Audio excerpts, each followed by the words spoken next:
Está começando mais um programa da série Mãos à Obra.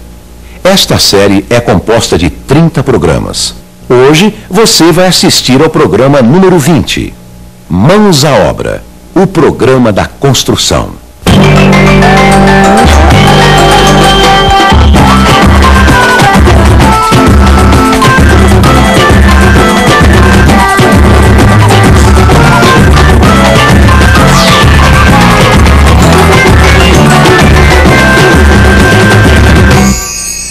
No programa anterior, vimos os vários tipos de escadas. Como fazer degraus com alturas e pisos proporcionais. Quais são os materiais mais usados na construção de escadas? Como fazer uma escada pré-moldada na própria obra. Mãos à Obra, programa número 20, esquadrias, portas.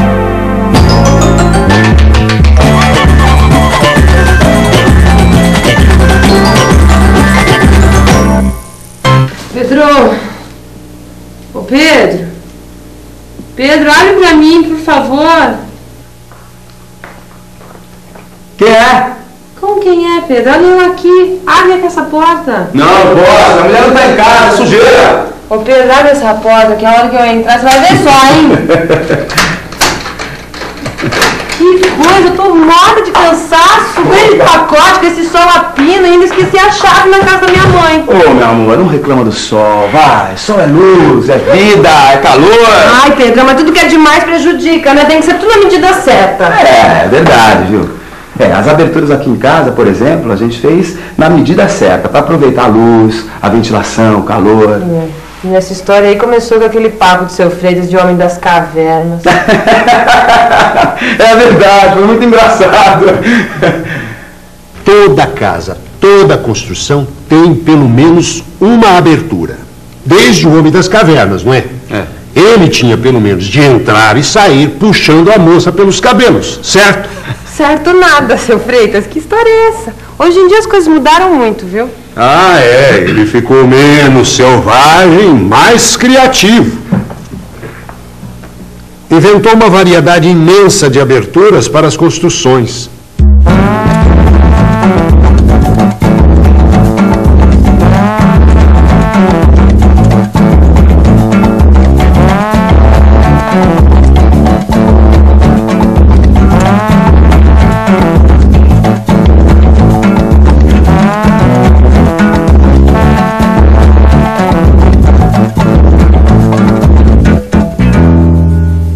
E hoje, nas construções modernas, as aberturas são planejadas para dar o máximo de conforto e proteção para os moradores da casa.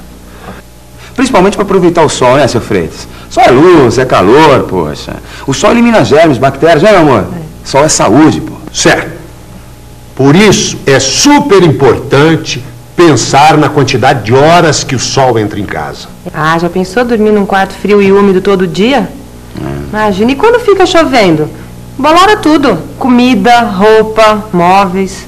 Por essa razão é que é preciso observar o caminho do sol para fazer o projeto da casa. Aqui no Brasil ele faz um caminho levemente inclinado para o norte. E quanto mais para o sul do país, maior a inclinação. Por isso a melhor fachada que tem é voltada para o norte. É a mais ensolarada. E a inclinação do sol diminui no verão. Então, outra vantagem é que entra menos sol no verão. A fachada sul é sempre a menos indicada. Na época de chuvas é a que tem mais problemas de umidade e bolor. E no norte do Brasil? Se a inclinação do sol é pequena, a fachada norte pega pouco sol. Pode-se fazer a fachada para leste, pegando o sol da manhã. Ou para oeste, tomando o sol da tarde. O sol da manhã é melhor, o da tarde é muito quente. Dependendo da região, pode também colocar a fachada em outras direções, mas sempre pensando no caminho do sol para conseguir uma boa insolação. Porque se não entra sol em casa não tem jeito. Agora, se entra muito sol, aí dá para fazer muita coisa. Ah, dá. Eu posso até fazer uma cortina combinando com o sofá. Mas olha, dona Leila, atenção. Depois que o sol atravessa o vidro, a cortina ou a persiana já não conseguem controlar bem a insolação, principalmente o calor. O melhor é barrar o sol antes que ele atinja a janela e a porta, com qualquer tipo de quebra-sol. O quebra-sol mais simples é o beiral, que protege janelas, portas e também as paredes contra o sol e a chuva. Sobre as aberturas, também pode-se fazer um quebra-sol de alvenaria ou concreto, colocando a porta ou a janela o mais fundo possível. Assim a parede ajuda a proteger ainda mais. Outra solução é colocar só uma cobertura de proteção. Se a casa já está pronta, uma solução para conter o excesso de sol é o toldo. Custa mais que a cortina, mas o resultado é muito melhor. Pode deixar, seu Freitas, que lá em casa nós vamos fazer tudo menos selvagem e mais criativo possível. Mesmo porque ninguém vai carregar você pra dentro de casa pelos cabelos, né, meu amor? Só carinho, pô. Acho bom. A nossa casa pega um bom sol o ano todo, né? E a temperatura tá sempre agradável. É super legal trabalhar na sala, que é bem iluminada. Aqui na cozinha também, ventila bastante. Aliás, a gente aprendeu muito com o projeto dessa casa, hein, Pedro? Opa! E principalmente a usar a natureza a nosso favor, né? Num país como o nosso, cheio de sol, de luz. E tem gente que coloca a janela pequena. Pô, parece que mora no Polo Norte. Nem ventila direito. E isso é muito importante para quem vai construir. Para ter um ambiente bem iluminado, o ideal seria ter uma abertura de 1/6 da área do ambiente. Se você tem um quarto de 3 metros por 4, você tem uma área total de 12 metros quadrados. Então você tem que colocar uma janela de 2 metros quadrados, que é equivalente a 1/6 da área total do quarto. O ideal é comprar a maior janela possível. Venezianas, que o ambiente fica confortável. Agora outra coisa importante, meu amor. Na época do projeto, o seu Freitas deixou bem claro a importância das aberturas para a ventilação da casa. Tá lembrada, né? Claro, como se fosse hoje. A ventilação é muito importante para o conforto de vocês, para controlar a temperatura dentro de casa, principalmente na sala e nos quartos. Aqui no Brasil, geralmente é muito quente. Às vezes, é até conveniente criar uma ventilação cruzada, com 2 aberturas em paredes opostas, para formar mesmo uma corrente de ar e ventilar o ambiente. E tem que fazer esse controle também nos dormitórios, porque se a região for quente, precisa de muita ventilação. Ou então mais no verão e menos no inverno. Ou mais durante o dia e menos à noite. Quer dizer que é bobagem, então, economizar no número e no tamanho das aberturas da casa? É a pior economia que você pode fazer. Você precisa ter condições de aumentar e diminuir a ventilação natural de acordo com o que você precisar. De manhã é bom ventilar bem os quartos na hora que a gente está varrendo, arrumando, né? Depois é melhor fechar um pouco, que é para não sujar. E à noite é o suficiente para a gente poder dormir gostoso. Quanta coisa importante, hein? Mas sem isso não dá para pensar onde colocar as aberturas da casa. Nem que tamanho, nem que tipo usar.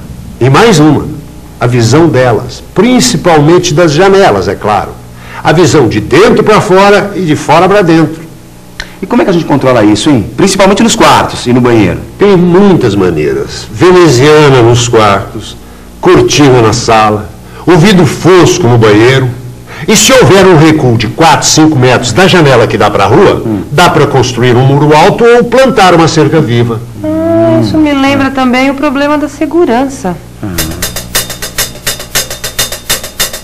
Com as portas é mais fácil. Tem fechaduras, trancas, mas com as janelas, às vezes as grades são muito feias, estragam a casa. Mas hoje já existem esquadrias em que o espaço do vidro é dividido em partes com largura de até 15 centímetros. Assim, é como se a grade já fizesse parte do caixilho da janela, o que dá mais segurança. Que bom, hein, seu Freitas? Quer dizer, então, que a minha casa pode ser segura e bonita ao mesmo tempo? Menos selvagem e mais criativa, hein? Toda casa tem que já ter janela, porta, onde entra o ar, assim, que a gente se sinta mais ou menos sossegado. Não dá porque, em primeiro lugar, a casa precisa de entrada de ar, entendeu? Não só entrada, como saída também. E a janela é o principal, a janela e a porta é o principal na casa. Bom, eu acho que a porta ela tem que ficar, dependendo do cômodo, ela tem que ficar no meio do cômodo, né? ou depende se for uma sala, você tem que observar assim, o lugar. Se é numa sala, você tem que ter mais ou menos a medida em mente como você vai querer um sofá, entendeu? Onde você vai pôr a estante, porque senão você põe uma porta no meio da parede e você acaba com a sala, né? Você tem que fazer a porta, que ela abrindo normalmente já nas medidas tradicionais, tanto a medida como das formas tradicionais, que são as formas que mais se aproveitam os espaços. Então não se pode ter portas em meio de parede, que aí você vai estar desperdiçando a parede, tanto para a direita como para a esquerda. E quando você faz ela no canto da parede, você já está ocupando um espaço que provavelmente não terá outra utilidade, a não ser guardar a folha da porta. A porta ela tem que ser muito bem chumbada. Como no começo, quando eu peguei essas portas, ela logo já ficou toda gozada, não fechava direito. Aí eu troquei por uma porta de madeira. Aí a gente chumbou muito bem chumbada, não deixando abertura embaixo para não passar insetos, essas coisas que podem morder a gente, né? E muito bem colocada, a porta tem que ser muito bem chumbada, muito bem colocada. E uma porta boa, né? Eu acho que porta tem que ser boa e bonita, porque é o cartão de visita de uma casa.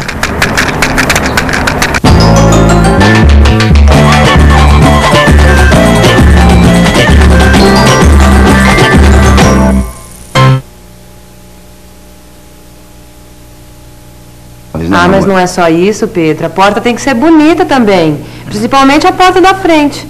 É por lá que as pessoas vão entrar, já pensou? Ah, meu amor, eu sei, mas a gente não pode escolher uma porta só porque ela é bonita. Não dá, entendeu? Uma porta que se vê logo que é tão fraquinha que qualquer ladrãozinho arrebenta. Ai, Pedro, mas não é isso que eu tô dizendo. Calma, calma. Os dois têm razão.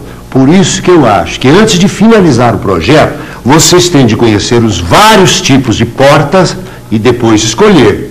O senhor tem toda a razão, viu, Sr. Freitas? Vocês sabem, a porta tem uma parte fixada na parede chamada batente, onde a folha da porta é presa com dobradiças. Existem as portas de correr com trilho inferior e superior, mas para começar, o mais importante é conhecer as portas pelos materiais de que são feitas.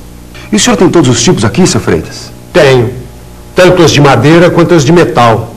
As portas de madeira podem ser maciças, almofadadas ou de madeira compensada. As maciças são feitas de peças de madeira de 10 centímetros de largura e 4 centímetros de espessura, encaixadas uma na outra, unidas por uma peça transversal chamada espiga. Em alguns lugares são chamadas de portas mexicanas, ou macho e fêmea. São muito resistentes e duráveis, de grande qualidade. As almofadadas são feitas com peças de madeira trabalhada, as almofadas, presas em um requadro de madeira maciça. Ah, mas essas daí são mais caras, né, Sr. Freitas? Sem dúvida. O preço pode ser bem alto, dependendo da qualidade das almofadas e da madeira utilizada. São as portas de entrada preferidas da maioria das pessoas.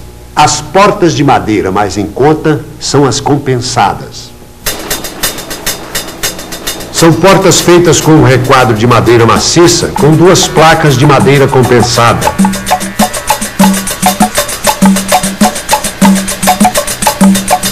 O miolo pode ser feito de várias formas, com uma estrutura de papelão tipo colmeia, sarrafos colocados um ao lado do outro, ou raspas de madeira. Atenção com defeitos como empenamentos, descolamentos, rachaduras e principalmente verificar se não tem cupim. Ah, pode deixar, Sr. Freitas, pode deixar que eu olho mesmo. O senhor sabe, né? Eu não deixo escapar nada.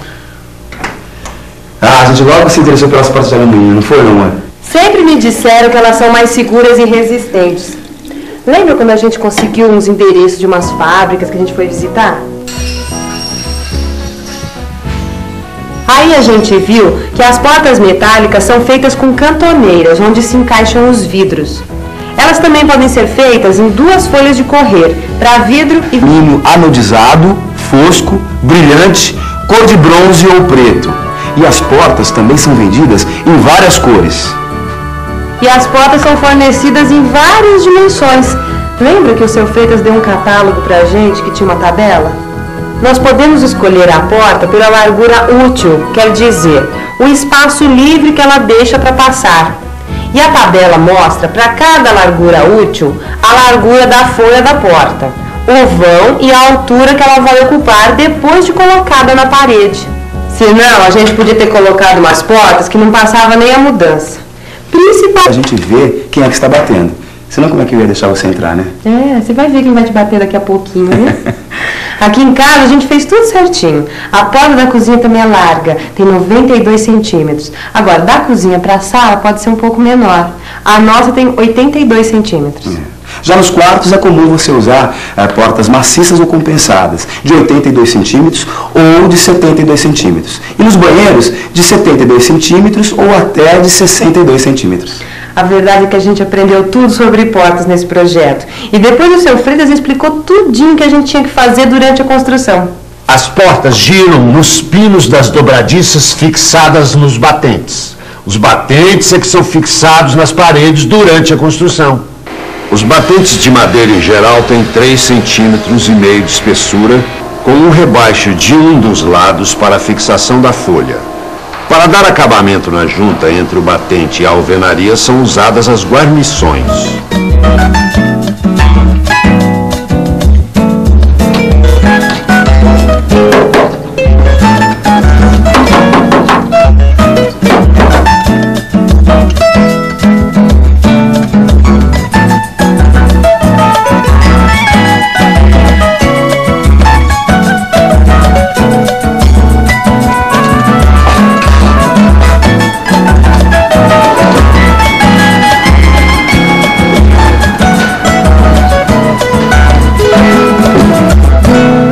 E os de metal funcionam... Seu Freitas, e para colocar os batentes, como é que a gente faz a preparação lá na obra? Antigamente se colocava o batente no início com os pregões e ia subindo as paredes, de modo que os pregos funcionavam como elementos de fixação. Mas hoje em dia ninguém mais faz assim, né, seu Freitas? Não.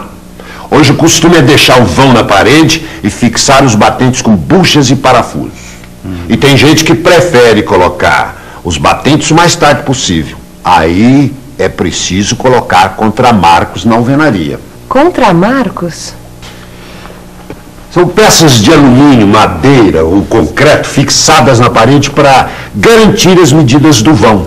E o batente é colocado sobre o contramarco. Na casa de vocês não será usado o contramarco, porque o mais indicado hoje em dia é a colocação do batente direto na alvenaria. Ou deixar o vão bem acabado para fixar a esquadria com bucha e parafuso. Usando os blocos de 10, é só deixar um vão com 1,5 centímetros a mais do que o batente de cada lado. Nesse espaço, depois será aplicada a argamassa de revestimento.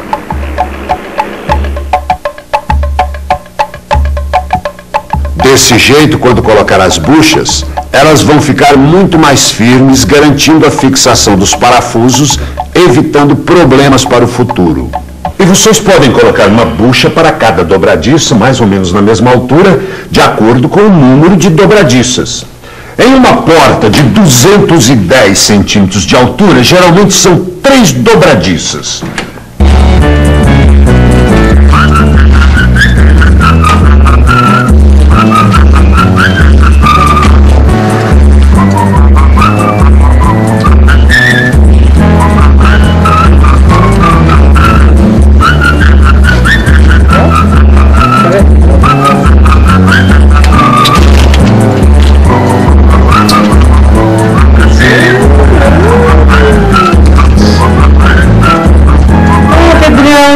Falou que nunca mais ia sair de casa? Ah, meu amor, brincadeirinha, né? É, lógico. Então vai na padaria comprar pãozinho para tomar café? Um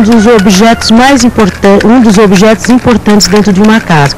Como eu fiz uma cozinha agora, então eu pensei delicadamente aonde colocar essa janela, para ter bastante raio solar, né? Bastante sol. Então eu fiquei muito satisfeita aonde eu coloquei, porque fica bem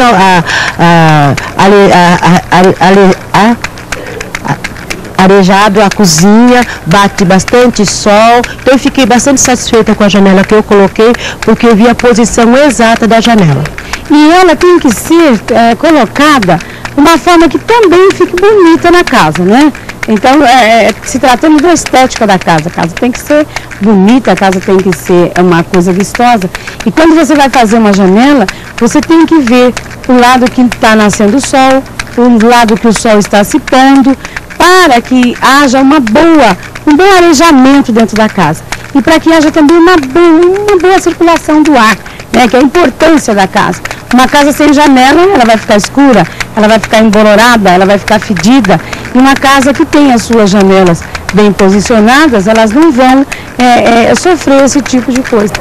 Bom, a janela ela serve para dar ventilação na casa, para entrar sol, entrar ar e para claridade, né? Luminosidade na casa.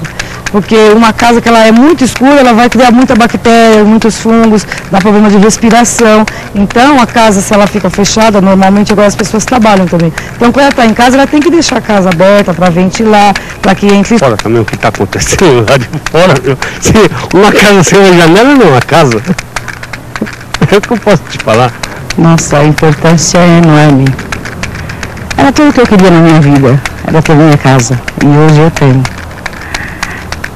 E se eu a tenho é porque eu mereci. Eu trabalhei, eu lutei, eu construí. E é gostoso você ajudar a construir a tua casa própria. Sair do aluguel. Isso é ótimo. No programa de hoje, vimos como são importantes as aberturas de uma casa.